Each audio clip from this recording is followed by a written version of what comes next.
Assalamualaikum warahmatullahi wabarakatuh. Nama saya Nazwanila Sagita dari kelas 11 IPA 2. Di sini saya akan menjelaskan tentang koloid. Apa sih definisi dari koloid? Koloid itu merupakan dari jenis campuran heterogen yang terbentuk karena adanya dispersi suatu zat ke dalam zat lain yang dicampurkan. Selanjutnya ada ciri-ciri. Ciri-ciri koloid dapat disaring, tapi dengan membran semipermeabel saja. 2 fase, sifat antar zat stabil, heterogen, dan terakhir diameter partikel berukuran antara 10-7 atau sama dengan 10-5 cm. Selanjutnya ada jenis koloid. Jenis koloid itu terbagi menjadi 7. Yang pertama ada aerosol padat. Fase terdispersinya itu padat. Medium pendispersinya itu gas. Contohnya itu ada asap dan debu. Yang kedua ada sol.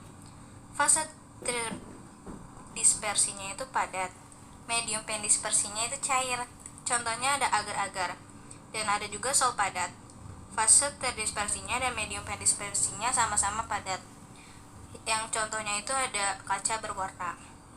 Yang ketiga ada emulsi, yang dimana fase terdispersinya itu cair dan medium pendispersinya juga cair, yang contohnya itu ada susu, santan, krim, dan lotion. Yang keempat ada aerosol cair, yang fase terdispersinya itu berbentuk cair dan medium pendispersinya berbentuk gas. Yang contohnya itu adalah kabut dan awan. Yang kelima ada emulsi padat. Fase terdispersinya itu berbentuk cair dan medium pendispersinya itu berbentuk padat. Contohnya ada keju, mentega, dan mutiara. Yang keenam ada buih atau busa. Fase terdispersinya berbentuk gas dan medium pendispersinya berbentuk cair. Contohnya ada krim kocok, busa sabun. Yang ketujuh ada busa padat. Fase terdispersinya ada berbentuk gas, medium pendispersinya itu berbentuk padat. Contohnya karat busa dan batu apung. Selanjutnya, sifat koloid. Sifat koloid ini terbagi menjadi 3. Yang pertama itu efek Tyndall.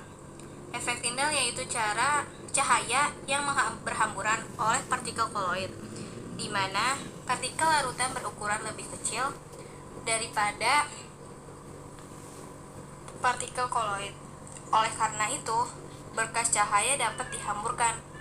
Yang kedua ada gerak Born, yaitu gerak acak dari partikel koloid yang bisa dilihat hanya lewat mikroskop ultra. Pergerakan acak tersebut disebabkan adanya tumpukan. Yang ketiga yaitu ada absorpsi, yaitu proses penyerapan atau tepatnya penyerapan ion oleh partikel koloid karena ukuran luas partikel koloid yang cukup besar. Dengan begitu, ion dapat menempel di permukaannya, baik ion positif maupun negatif. Lebih jauh lagi, koloid pun dapat bermuatan sesuai muatan ion yang telah diserap. Selanjutnya ada cara pembuatan koloid. Pembuatan koloid dapat dilakukan dengan 2 cara, yaitu dengan cara dispersi dan kondensasi. Dispersi yaitu pembuatannya dengan cara berasal dari partikel yang lebih kasar dari koloid. Pembuatan dengan cara dispersi terdiri dari 3 jenis, yaitu mekanik, Busse-Bredick, dan peptisasi. Selain dispersi, ada juga yang disebut kondensasi. Pada kondensasi, partikel larutan sejati atau bisa disebut molekul atau ion bergabung menjadi partikel koloid.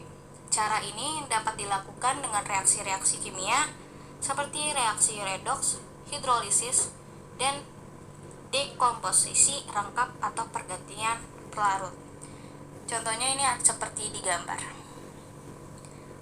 Sekian dari saya, terima kasih.